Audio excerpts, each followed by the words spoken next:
Hello and welcome to the ninth chapter of the course. In this chapter, we will look at limping in PKOs. So the first thing we want to do is generally define why we limp in tournaments, or I guess in poker in general. So the reason we limp is that so we can VPIP a wider range. Generally, the more money we put into the pot pre-flop, the tighter our range should be. So by limping, we put less money, so we can overall VPIP a wider range. So then the question becomes, in which spots in PKO tournaments do we want to VPIP a wide range? And the first and foremost example is when there is a very short stack. Or, well, I guess I shouldn't define by how short someone is, but how big someone's bounty is in relation to his stack. So usually this will be when someone has, let's say, less than 5 big blinds, less than 10 maybe, and has a bounty worth more than their stack. So when we have one or more of these stacks behind, we generally want to limp a lot, whether we are a big stack or a shallower stack, whether we're from early position or from late position. So this is the first and most important reason why we would limp. Now, the second reason why we would limp in a PKO, again, I don't mean from the small blind, I mean from other positions. So the second reason would be when we are from a late-ish position where naturally we want to VPIP a wide range, but we are covered by most, if not everyone behind. So the way this works is that on one hand, we want to VPIP a lot because it's a high likelihood that all the players behind just have complete garbage in their hand. But on the other hand, we can't really raise a lot because us being covered and having a bounty in our head, people will play back a lot, they will not fold enough, they will jam a lot, and so on. Again, this is in relation to how big is the bounty compared to our stack. For example, if we have like 70 big blinds and our bounty is worth 3, then it doesn't matter if we are covered, we're playing like a normal non-PKO tournament almost. But if our bounty is significant and we are covered and we are from late positions, we again want to revert to limping. Now, from early position, this doesn't really happen unless, again, there is a super source stack. Because even if we are covered from early position, we aren't incentivized to VPIP a wide range anyway, even if it wasn't a PKO tournament. So we just keep to raising a very tight range instead of having limps. This is the main idea behind limping. Of course, there will be exceptions here and there. But yeah, this is all for cheap EV spots. We do not limp in ICM situations. Again, unless there's a very, very short stack with a big bounty, we do not limp a short stack ourselves, we just play a tighter range. Right, so now let's jump into examples. We will look at our usual spot. So this is the 530 PSKO tournament, very early on.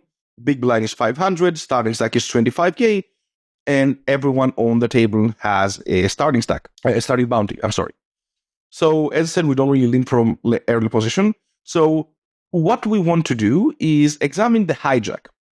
So the hijack here has 44 big blinds. And the question we want to ask ourselves is, does the hijack get to limp? Now, as we said, at this stage, a starting bounty is worth about 25% of a starting stack, so around 6.5k or 13 big blinds. So the hijack bounty is worth 13, and the stack size is 44. So it is significant, but it's not overwhelming in terms of the two factors we mentioned. So think about it. Is there a very short stack behind? Well, no, not really. There is the button as 20, but not super short. Is the cutoff covered? Well, yes, but again, his bounty isn't worth too much. So let's have a look at how this spot plays out then. So in this case, looking at the hijack, we can see that limping just doesn't really happen. It's like a 5% thing. We don't want to mess with that. We can just simplify and play raises only. Generally, the less mixing we get to do, the easier it is for us to implement our strategy. So yeah, just no limping at all here. We do get to raise. And as we said, the players behind just mostly want to call. We can see cutoff not doing much betting, calling ace-king suited, calling like queens, jacks, tens. The small blind is calling very wide as well, since he covers us. But basically, yeah, I'm not going to spend too much time looking at the responses behind when there is a raise. We spoke about that. Now, a few things I want to highlight here. First thing that I want to highlight is tell you that the reason we don't get to limp is because people can ISO us to a big sizing.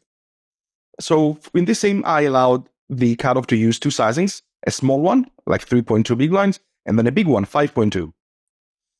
Same goes for the small blind. I allowed him a smaller one, 4.5, and a bigger one, 6.5. And we can actually see that the bigger sizings are used very, very often.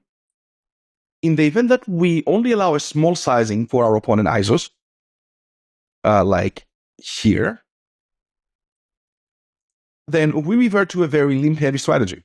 Because now our limps just make more. When the cutoff can use a big sizing and when the small blind can use a big sizing, then we are much more incentivized to limp.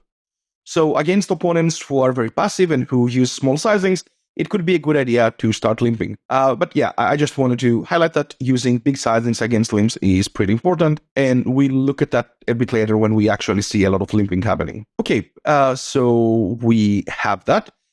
Now, one thing I want to check is what would happen if Hijack had double bounty. So instead of his bounty being worth 13 big blinds, as we have here, what if it was worth 26? So if he had busted two players before this hand, would he get to limp then? And the answer is slightly more, but still not that much.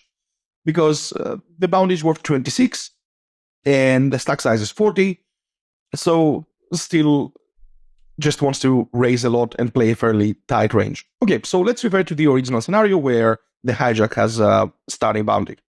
What if the button, instead of having 20 big blinds, 21, what if the button had 6 big blinds? So then just having a fairly short stack. Well, what happens then is that now we do have a reason to limp. We have a very short stack behind. We want to VPIP a very wide range so that we can get it in against the short stack. And we can see now that the Hijack is playing limps only. There is pretty much 0 raises. Again, the reason for that is that we really want to get it in against the battle who has a 6 big blind stack and his bounty is worth 13. So we're very incentivized to just get it in against him.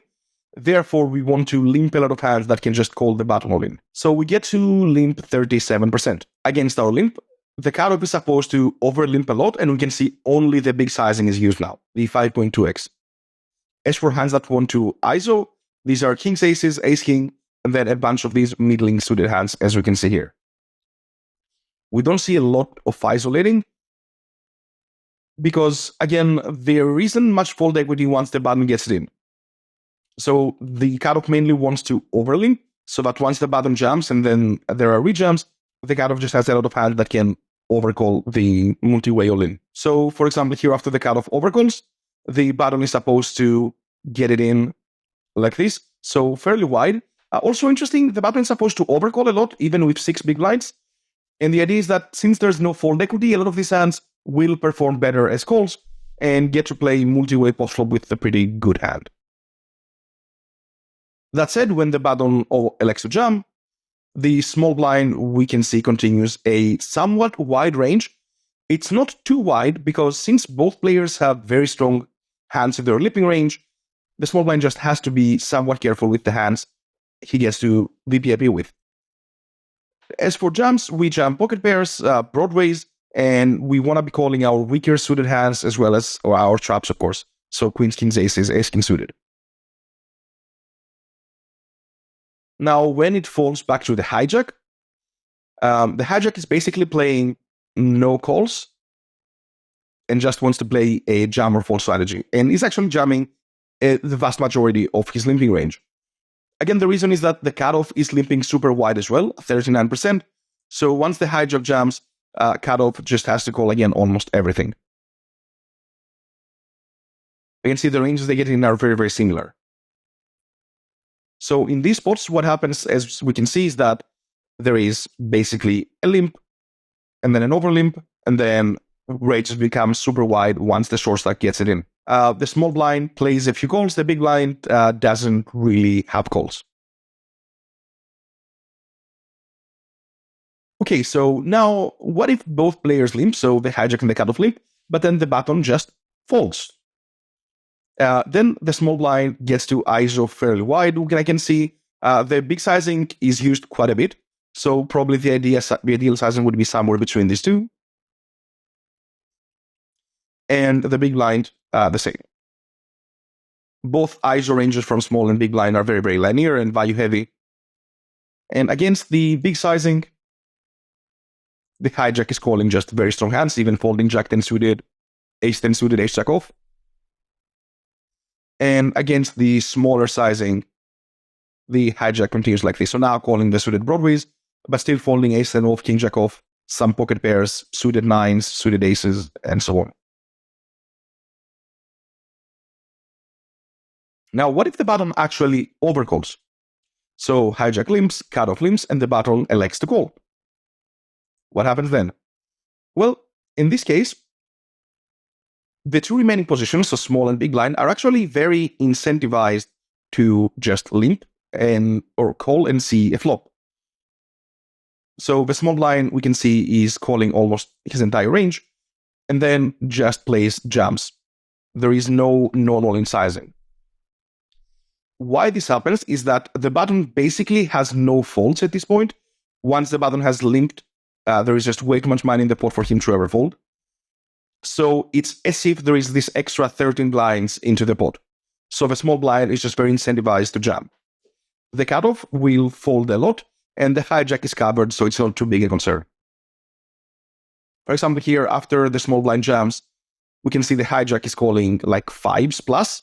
And the reason is that, first, the jamming range is very wide, but second, again, there's the dead money from the button. Because after the hijack calls, the button is just not pre-folding, just like some offsuit ace-x that he overlimped.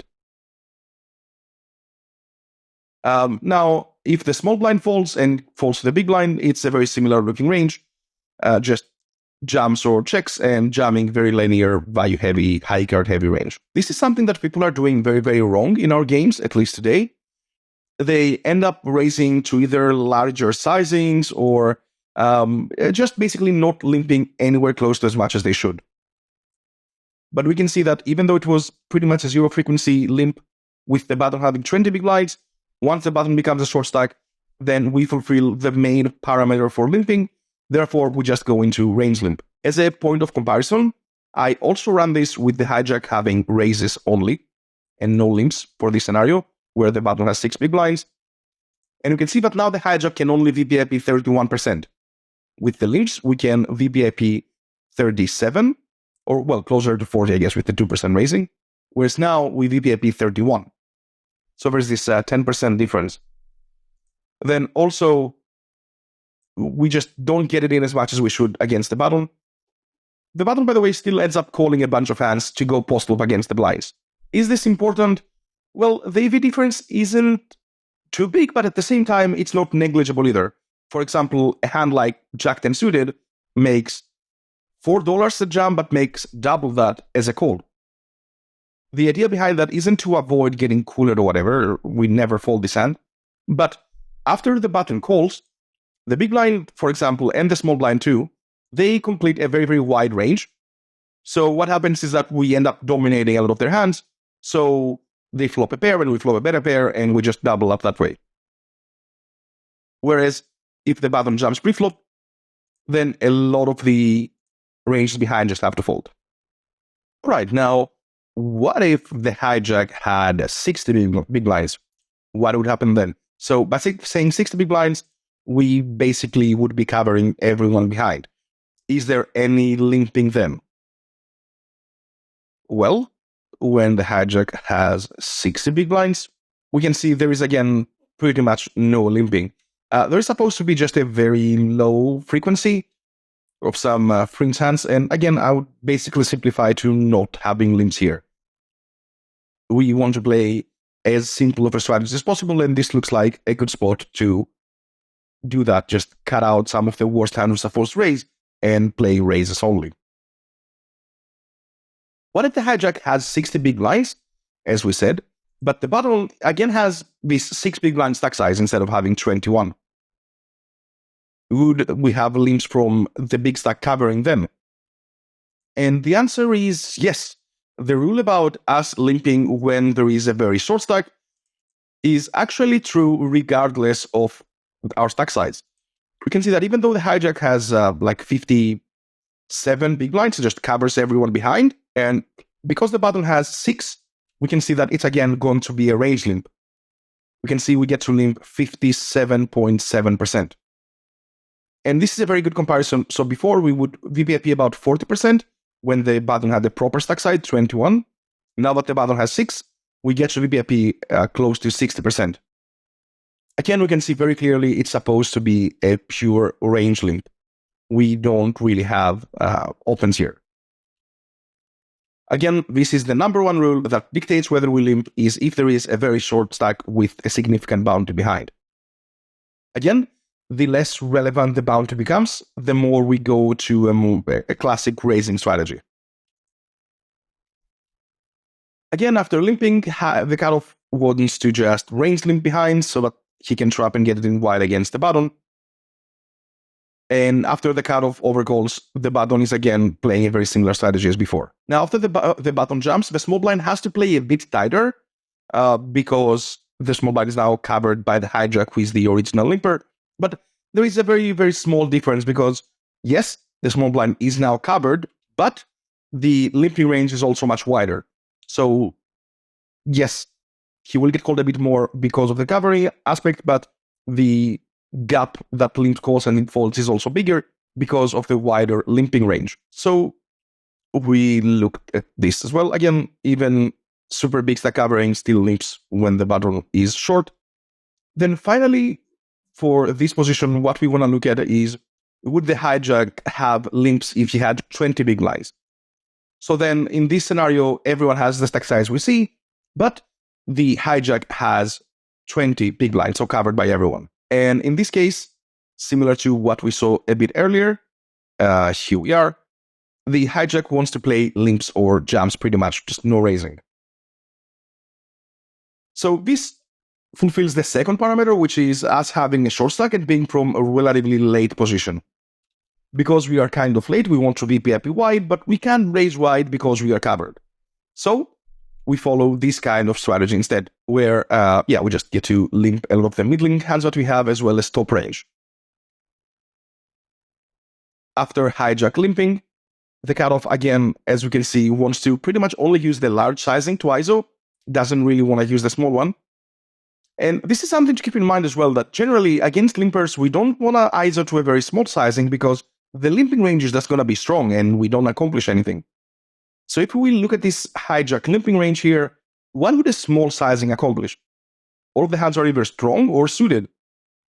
So going for like a 3.2 or 3.5x sizing just doesn't make sense here. Which is why we see the cutoff going for a fairly large sizing and just not really planning to fold. We can see a lot of strong hands are still over limping though. Like some queens, some kings, some ace-king suited, ace-queen suited. These hands benefit from over limping because after hijack and cutoff both call, the button gets to jam a lot because the button now covers the hijack. And even if the button folds, small blind, again, ISOs wide, big blind, same. So the cutoff just benefits from having a lot of strong hands in the calling range so that in the event of a multi-way all-in or even just an ISO, he can protect his range and end up getting it in very good. For example, here, when the button jams and then hijack ends up having a part of his calling range, then we need to have some strong hands as the cutoff in order to not be completely wrecked by the other positions. Also, for example, in this spot, after hijack limps, cutoff limps, and button jumps, if we don't have any strong hands in the cutoff range, then the small blind can just jam super wide and we can pretty much never call. So at least for this hijack position, hopefully the sims we saw kind of portray how we want to construct our limping range and when we want to limp. Again, we need one of the two scenarios, either having the superstar short stack with a big bounty or late position uncovered. Now, we should also have a look at another example, this time from the battle. So it falls to the button who has this 20 big blind stack size and is covered by both blinds. First thing we want to see is how should the button actually play. So here we are. And by allowing like two raise sizes, a limp and a jam, we can see that there is basically 0% raising happening. There is a bunch of jamming, 16%, offsuit ace-X, offsuit broadways, pocket pairs, some suited ace-X. Sure. And everything else goes into limping. We can see that the VPAP range is relatively wide. It's very close to a normal GPV raising range, or non-PSKO, raising range. A bit tighter and just plays a lot of calls. After the button limps, the sizing from the small blinds, again, leaning towards the bigger size. We don't want to use the 4.5x. And we also don't really want to jam for that many blinds because the effective stack size with the big blind is 47. The ISO range is very, very linear. And if the small blind falls, then the big blind just gets to jam or check. No real hands that want to ISO, no all in. If the small blind limps finally, so button limps and small blind calls, then the big blind doesn't play any jumps, just gets to ISO. And here we can see that the small sizing is actually preferred. That's because the small blind's range is close to N2, and it's mostly weak hands because all of the good ones just want to raise. So in the event where the small blind limps and the big blind ISOs to 5.5, we can see that the small blind just has to fold almost everything he limped with. That's why we don't really want to go for a large sizing from the big blind, just the small one accomplishes a lot here. The button also gets to jump some hands, call some hands. I think the responses are fairly reasonable. There's nothing too crazy here. Okay, so as a comparison, I want to see what would happen if the button wasn't allowed to limp. Some of our opponents will not have a limping range. So let's have a look at what would happen if the button was only supposed to raise, only allowed to raise. We can still see that raising is just really bad. So if there is no limping allowed, the button wants to play jam or fold. Raising is just not a good option. The reason being that we will just get jammed on so much. Hold on, I clicked the wrong thing. We will just get jammed on so much by the small blind and the big blind. Just so many hands that want to get it in against us, that raising just doesn't accomplish almost anything at all. So when people only go for a raising strategy here, the response to that would be for us to just jam very, very wide and 3-bet very, very wide. Okay, so let's change the parameters a bit. Let's increase the button's stack size to 30 big blinds. What would happen then? So at 30 big blinds, the bounty would be worth 13. Here we are. So in this case, we start seeing some raises. Again, limping is our primary action, but raises are a significant portion. So this looks like, I guess, a non-PSKO 18 big blind kind of range, where we want to limp a bunch of our suited hands, and then raise a lot of the middling hands that we have, and mostly offsuit hands. So you can see how like King 10 suited, King Queen suited, Ace 10, Ace Jack, Ace Queen suited. These hands really benefit from limping, whereas the offsuit hands benefit more from raising for the added fold equity, because they just don't perform that well post-flop. We don't see any jumps at 30. We just limp and then play some raises. Once we raise, again, the small blind is supposed to get it in fairly wide against us. Small 3-bet size and a bunch of jumps. And the big blind, again, just jamming a very linear, ace-high heavy, pocket pair heavy kind of range. Against the limps, small blind now wants to go for this larger 6.5x sizing.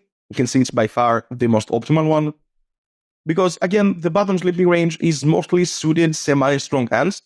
So going small doesn't accomplish too much. You can see against the small sizing, the button is calling almost everything.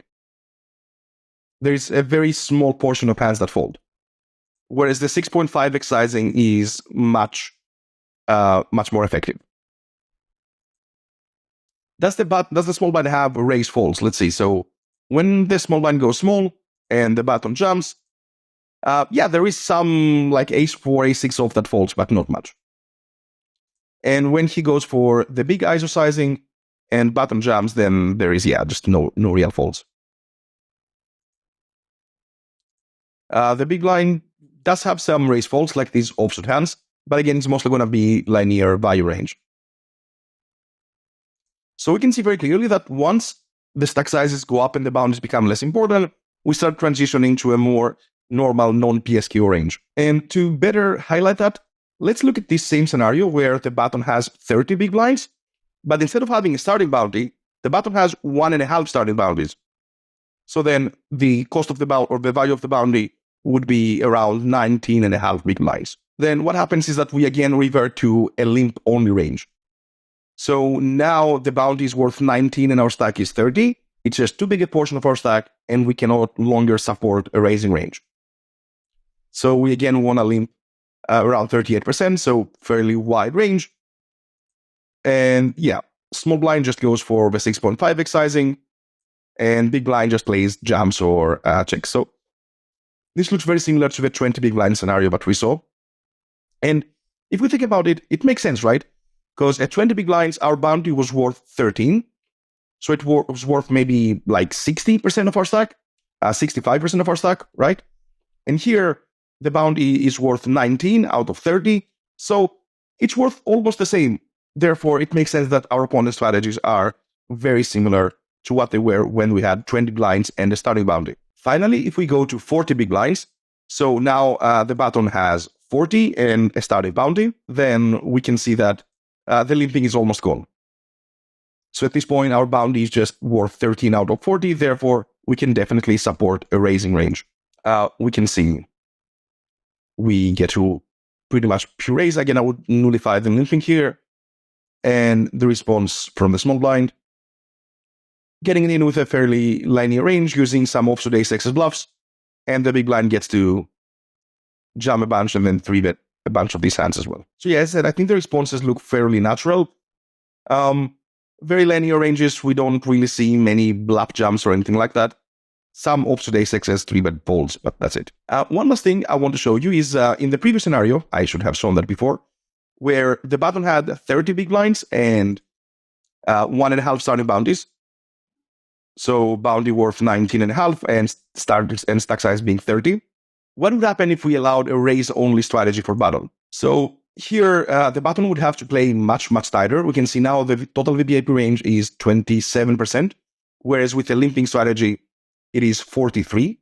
So huge difference between the VPIP percentage.